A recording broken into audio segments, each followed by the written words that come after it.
संकेत है, एक चिन्ह मात्र है, ये प्रतीक है। प्रतीक तो प्रतीक होता है। तो क्या ग्रहण कर रहा हूं? व्रत ग्रहण कर रहा हूं, संकल्प ग्रहण कर रहा हूं।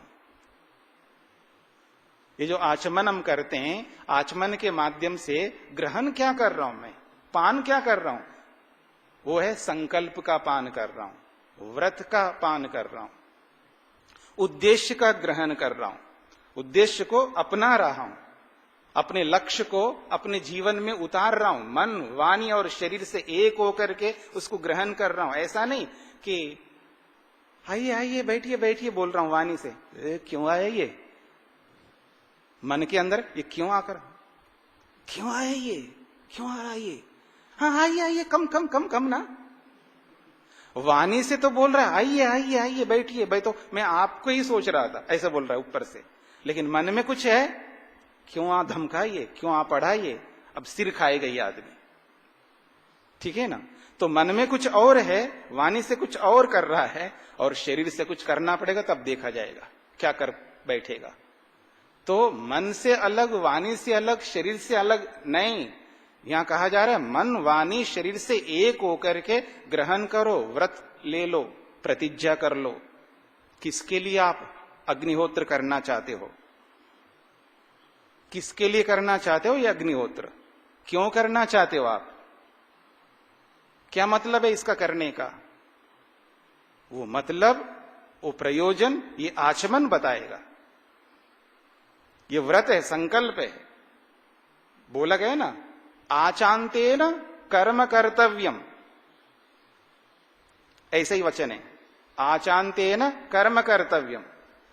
अगर आपको अग्निहोत्र करना है तो पहले आचांतेन, आचमन के द्वारा कर्म को प्रारंभ करो।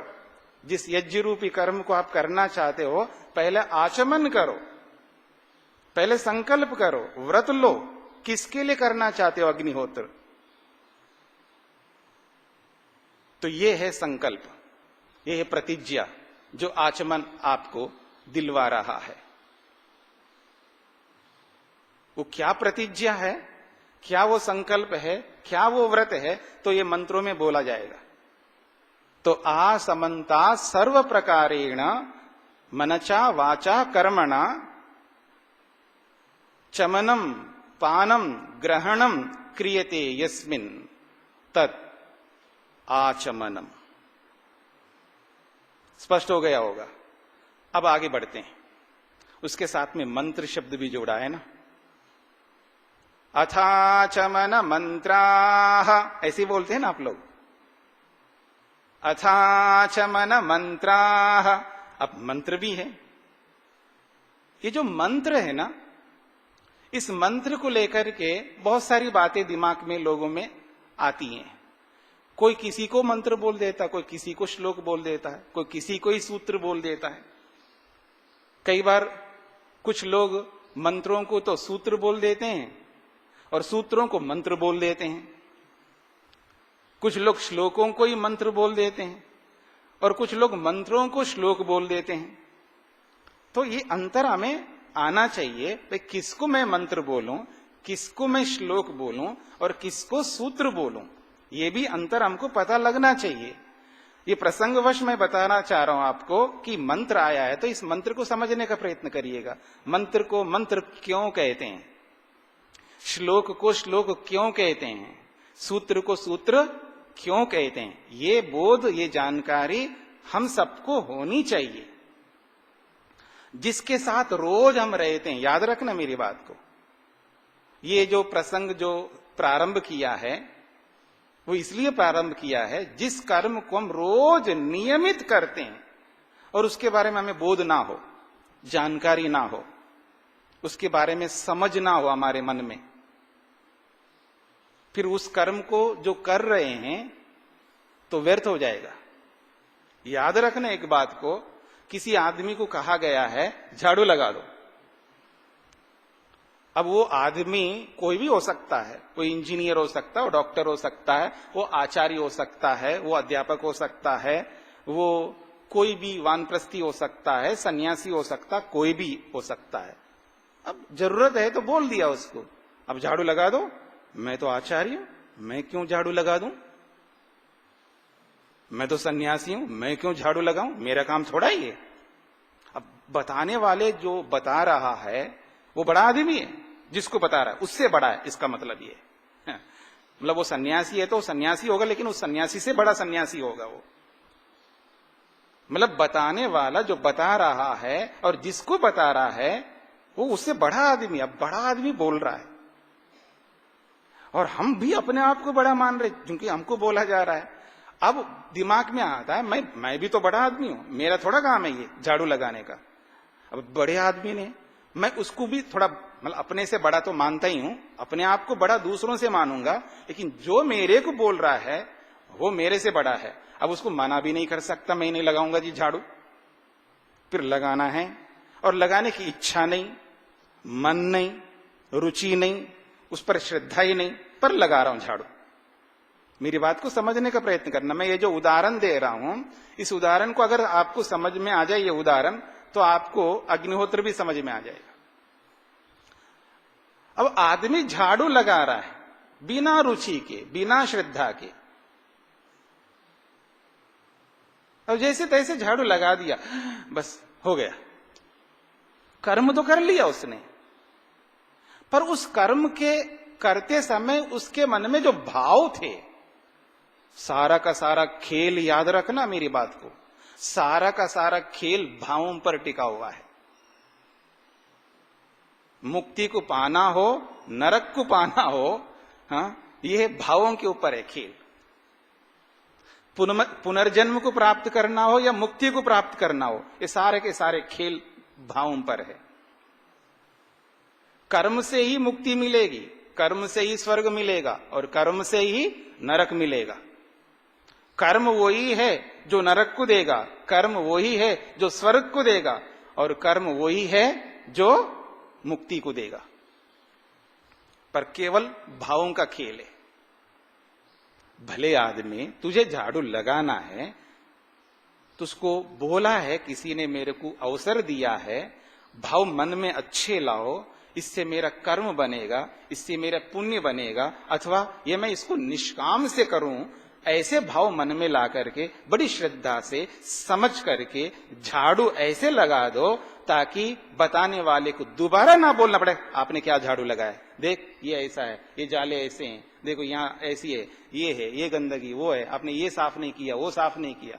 अरे भले आदमी, जब आपको झाड़ू लगाना है तो ऐसा झाड़ू लगा दो ताकि बताने वाले को बोलना ना पड़े कि आपको दोबारा लगाना है, आपने ये ठीक नहीं किया। वो यही बोले, वाह बहुत अच्छा किया आपने, उसका मन प्रसन्न हो जाए। उस क्रिया के बाद में जब आकर के देखे उस स्थान को देखते ही उसका मन प्रसन्न हो जाए। हाँ, ये है झाड़ू लगाने का मतलब। यानी समझ करके जब व्यक्ति करता है ना, तो वो काम जो है, वो कार्य पूर्ण रूप से अच्छे ढंग से संपन्न होता है और उसका जो प्रतिफल है बहुत अच्छा मिलता है। तो जिस अग्निहोत्र को हम रोज कर रहे हैं और बिना समझे कर रहे हैं, इसलिए ना श्रद्धा होती है, ना उसमें आकर्षण होता है, ना उसमें रुचि होती है, बस करना है, बस करना है। बहुत मुश्किल से आदमी करता है, एक बहुत बड़ा भार है उसके ऊपर, सिर पर, बस निमटा लूं जैसे तैसे करके। केवल अग्निहोत्र की बात नहीं कर रहा हूं, चाहे अग्निहोत्र हो, चाहे संध्या हो, चाहे पढ़ाई करना हो, चाहे कोई भी कर्म करना हो, तो उसको समझ करके अगर हम करेंगे तो उसमें श्रद्धा, आकर्षण, लगाव, प्रेम, बहुत कुछ उसके अंदर उत्पन्न होंगे। और वो जो भाव उत्पन्न होंगे, वो भाव ही हमको वो उत्तम उत्कृष्ट फल को देने वाले होंगे, याद रखना। तो मैं क्या कह रहा था, कहां पहुंच गए हम लोग? मंत्र। ये जो मंत्र है भाई, इसको ही मंत्र कहना है, इसको श्लोक कहना है, इसको सूत्र कहना। सूत्र को मंत्र नहीं कहना, सूत्र को श्लोक नहीं कहना। तो ये पता लगना चाहिए हमको, इसका नाम मंत्र है, इसका नाम श्लोक है और इसका नाम सूत्र है। तो यहां पर आचमन मंत्र है। अब मंत्र को मंत्र क्यों कहते हैं? इस संदर्भ में महर्षि स्वामी दयानंद सरस्वती जी ने बहुत अच्छी बात कही है मंत्र के विषय में। वो उनके शब्दों में मैं आपके सामने रखूंगा। जैसे यज्ञ के अनेक पर्यायवाची शब्द होते हैं ना, यज्ञ शब्द के अनेक पर्यायवाची, ऐसे मंत्र के भी अनेक पर्यायवाची शब्द हैं। कभी सुना है आपने ऐसे? बहुत लोगों ने नहीं सुना हो। जो शिक्षा को पढ़ने वाले होते हैं, शास्त्र पढ़ने वाले होते हैं, तो वो सुनते रहते हैं, सुनाते रहते हैं। तो मंत्र के भी बहुत सारे पर्यायवाची शब्द हैं। महर्षि स्वामी दयानंद सरस्वती जी ने मंत्र के कुछ पर्यायवाची शब्द बताए। मंत्र को छंद भी कहते हैं, मंत्र को वेद भी कहते हैं, मंत्र को निगम भी कहते हैं, मंत्र को छंद भी कहते हैं। कितने हो गए? मंत्र को मंत्र तो कहते ही हैं, मंत्र, वेद, निगम, छंद, 4 ही हो गए। अच्छा, ठीक है। छंद, वेद, निगम, मंत्र, हाँ एक छूट गया, श्रुति। हाँ, अब छंद, वेद, निगम, मंत्र, श्रुति, ये है। तो मंत्र कहो, वेद कहो, छंद कहो, निगम कहो, श्रुति कहो, ये सब पर्यायवाची शब्द है, ऐसा स्वामी दयानंद सरस्वती लिखते हैं। किसी ने उनको कहा कि छंद अलग होता है, मंत्र अलग होता है। यच्च उक्तम छंदो मंत्रयोर भेदो अस्तिति तद अपि असंगतम। महर्षि दयानंद लिखते हैं, जो आपने कहा कि छंद में मंत्र में भेद है, तो कहते हैं असंगतम, वो गलत बात है। क्यों? क्योंकि छंदो वेद निगम मंत्र श्रुति नाम पर्यायवाचकत्वात्।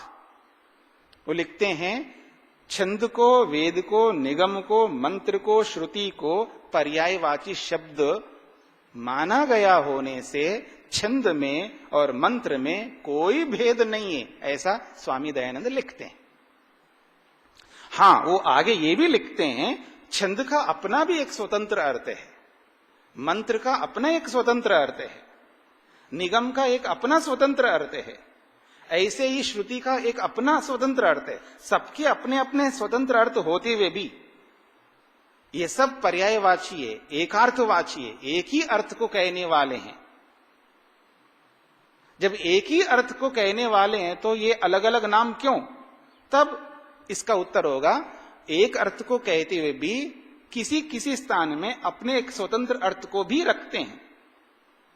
आप मनुष्य हो, वो भी मनुष्य हैं, ये भी मनुष्य है, वो भी, सब मनुष्य हैं, मनुष्यत्व सभी में, लेकिन कुछ तो स्वतंत्र आपका अस्तित्व होना चाहिए। मैं तो पुरुष हूं, कोई कहे मैं तो स्त्री हूं, उनका अपना एक स्वतंत्र पना एक रहेगा वहां पर। तो ऐसे ही इनके अपने स्वतंत्र अर्थ भी होते हैं, पर इन सबको पर्यायवाची के रूप में बोला है। तो मुख्य रूप से मंत्र शब्द जो है वेद के लिए आता है, और उस वेद के जो अवयव है उनको भी गौण रूप से मंत्र बोला जाता है। गौण रूप से, मुख्य रूप से वेद को ही मंत्र कहते हैं, ये याद रखना। ये मैं नहीं बोल रहा हूं, स्वामी दयानंद सरस्वती बोल रहे हैं। तो आइए, निरुक्तकार ने मंत्र को मंत्र क्यों कहते हैं? मंत्रा मननाथ, मंत्र को मंत्र इसलिए कहते हैं, मननाथ ऐसे एक अर्थ किया है। इसकी व्याख्या महर्षि स्वामी दयानंद लिखते हैं, वो बताऊंगा।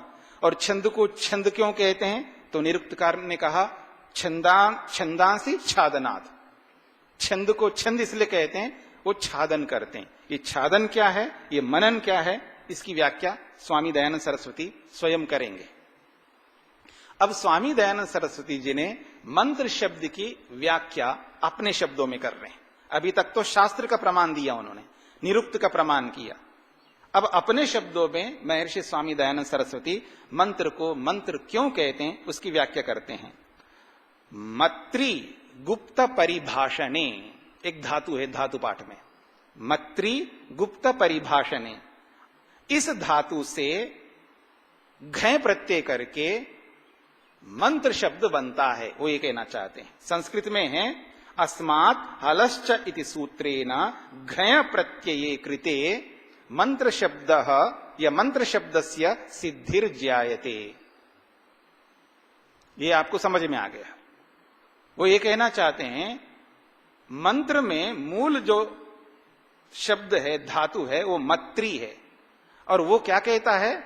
गुप्त परिभाषण है, गुप्त बातों को, गुप्त सिद्धांतों को, गुप्त तत्वों को व्याख्या करके बताने वाला है, उसको मंत्र कहते हैं। ऐसा यहां पर कहा। अब इसकी व्याख्या विस्तार से वो कर रहे हैं। गुप्तानाम पदार्थानाम भाषणम यस्मिन वर्तते स मंत्रो वेदः। वो कहते हैं गुप्तानाम पदार्थानाम भाषणम यस्मिन वर्तते सह मंत्रः अर्थात वेदः। वो कहते हैं गुप्त पदार्थों का व्याख्यान। यहां भाषणम का मतलब है व्याख्यान। तो गुप्त पदार्थों का, गुप्त का मतलब है गुप्त, जो दिखाई नहीं देते हैं। मंत्र में बहुत सारे पदार्थ हैं, बहुत सारे विषय हैं, अलग अलग पदार्थों, एक ही मंत्र में पता नहीं कितने पदार्थ हैं, कितने विषय हैं, बहुत सारे, क्योंकि छुपे हुए हैं उसमें। गुप्त का मतलब है छुपे हुए हैं, दिखाई नहीं देते हमको, हमें नहीं समझ में आता है, क्योंकि मंत्र हमें समझ में आता नहीं है। मंत्र समझ में आने की स्थिति में आज हम नहीं है। मंत्र को समझने की स्थिति जब आएगी तब ऐसा समझ में आएगा जैसे मैं बोल रहा हूं ना अभी। किसमें बोल रहा हूं? हिंदी में। तो आपको आराम से जैसे जैसा बोलता जा रहा हूं झटाझट समझ में आता जा रहा है आपको। उसको समझने के लिए अलग से आपको वक्त, टाइम की आवश्यकता नहीं। आवश्यकता नहीं, आवश्यकता का मतलब ये होता है, नहीं का मतलब ये होता है। आवश्यकता नहीं है का मतलब ये, ऐसा आपको सोचने के लिए, विचार करने के लिए, समझने के लिए समय की आवश्यकता नहीं। मैं बोला, आपने समझ लिया, बस हो गया। ठीक इसी प्रकार से वो स्थिति जब हमारे में आएगी जिस समय मंत्र जैसे सामने आ गया और समझ में आ गया, क्योंकि उस मंत्र में बहुत सारी बातें, तो इसलिए कहना चाह रहे हैं गुप्त पदार्थ हैं उन मंत्रों में, यानी वेद में, और उनकी व्याख्या करता है मंत्र, इसलिए उसको मंत्र कहते हैं, वेद कहते हैं। फिर वो आगे लिखते हैं, इतना ही नहीं कहा, तद अवयवानाम अनेकार्थानाम, तद अवयवानाम अनेकार्थानामपि मंत्र संज्ञा भवति। एक विशेष बात कही, वो कहना चाहते हैं तद अवयवानाम अनेकार्थानामपि मंत्र संज्ञा भवति। तद अवयवान बोला उस वेद के अवयव, जो भी वेद के अवयव है, उन अवयवों को भी मंत्र संज्ञा से गौण रूप से बोला जाता है। तो इसी बात को ध्यान में रख करके जो प्रचलन में है, कुछ लोग जो है चारों वेद संगीताओं को मंत्र तो बोलते ही हैं, कुछ लोग जो है उपवेदों को भी मंत्र बोल देते हैं। कुछ लोग केवल उपवेदों तक नहीं सीमित रहे, वो संगीताओं को, उपवेदों को और ब्राह्मणों तक मंत्र बोलते हैं। और इसके साथ में ये भी जोड़ सकते हैं कि वेद, फिर शाखाएं, फिर उपवेद, फिर ब्राह्मण, यहां तक वो सबको मंत्र बोल देते हैं। फिर इतना ही रुके नहीं है, इसके और आगे बढ़े। वेद के जो अंग है ना, उनको मंत्रवत मानते हैं,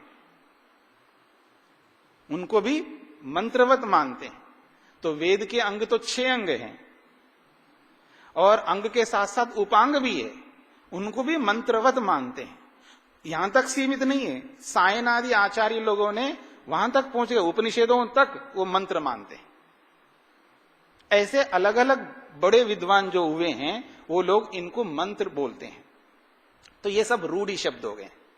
योगिक अर्थ तो यही है, वेद को ही मंत्र कहते हैं, संगीताओं को ही मंत्र कहते हैं, ये योगिक अर्थ है। और योग रूढ़ी ये है कि संगीताओं को तो मंत्र कहते ही कहते हैं, शाखाओं को भी बोल देते हैं, उपवेदों को भी बोल देते हैं, और ब्राह्मणों को भी बोल देते हैं। ब्राह्मण का मतलब ब्राह्मण ग्रंथ।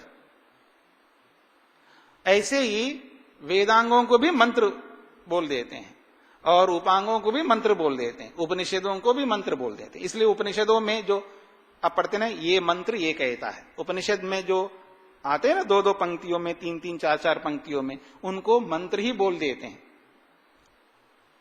पर यह गौण अर्थ है। मुख्य अर्थ तो संगीताओं को ही मंत्र कहेंगे, ऐसा हमें समझना चाहिए। तो यहां पर मत्रिगुप्त परिभाषणे इस धातु से जब मंत्र शब्द बनता है तो उसका ही अर्थ किया है इन्होंने। केवल इतने से काम नहीं चलेगा, और भी वो कहना चाहते हैं महर्षि स्वामी दयानंद। अब दूसरे ढंग से करते हैं, तथा मनज्ज्याने, एक और धातु है मनज्ज्याने, अस्मात् धातु सर्वधातुभ्यः स्ट्रन् इति उनादि सूत्रेण स्ट्रन् प्रत्यये कृते मंत्र शब्दो उत्पद्यते। वो कहते हैं मनज्ज्यान एक धातु है, इस धातु से उनादि सूत्र से स्ट्रन प्रत्यय कर दो, उससे मंत्र शब्द बनता है। अब जैसे इस मनज्ज्याने धातु से मंत्र शब्द बनता है, तो इसका क्या मतलब है? तो करते हैं मन्यन्ते ज्ञायन्ते सर्वैः मनुष्यैः सत्या पदार्थाः येन यस्मिन् वा सह मंत्रः वेदः। वो लिखते हैं मन्यन्ते, उसको खोला है ज्ञायन्ते, अर्थात जान लेते हैं। कौन? सर्वैः मनुष्य, सभी मनुष्य। क्या जान लेते हैं जी? सत्याः पदार्थाः, यथार्थ वस्तुओं को, पदार्थों को। येन यस्मिन् वा, जिससे वो समझते हैं या जिसमें वो समझते हैं, उसका नाम है मंत्र, उसी को वेद कहते हैं। ये मंत्र शब्द की दूसरी व्याख्या की है उन्होंने। अब हम आगे बढ़ते हैं। छंद को छंद क्यों कहते हैं जी? तो निरुक्तकार ने कहा छादनात्। अब ये जो छादन है ना, इसको समझा रहे हैं। देखिए स्वामी दयानंद को देखिएगा, जब उनके वचनों को जब पढ़ते हैं तो ऐसा लगता है कि रोंगटे खड़े हो जाते हैं। जब कुछ ऐसे वचन पढ़ते हैं उस स्वामी दयानंद के, तो उनको पढ़ते हैं एकदम रोंगटे, पूरे शरीर के रोंगटे खड़े हो जाते हैं।